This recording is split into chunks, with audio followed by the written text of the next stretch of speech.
This is Moss Epoxy Art Pro resin. It has a 1-to-1 mix ratio by volume. It has a 60-minute work time, and it also has some UV resistance. It comes with two parts. There's a part A and a part B. One is the resin, the other part is the hardener. You add equal parts of the resin as well as the hardener, and when it's in a liquid form after you've mixed it for several minutes to combine thoroughly, you can add alcohol ink as well as mica powders, glitters, or gold leaf. I've used the Art Pro resin for creating coasters, and I've also used it for doing different beach resin projects.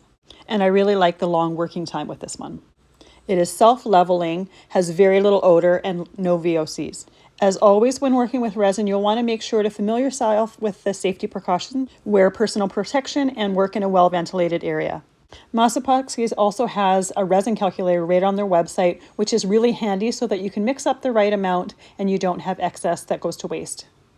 It's compatible with many different materials, and as well as doing coasters and beach resin with it, you can also create jewelry, countertops, and pour into silicone molds. This is a fantastic product to work with, and I highly recommend it.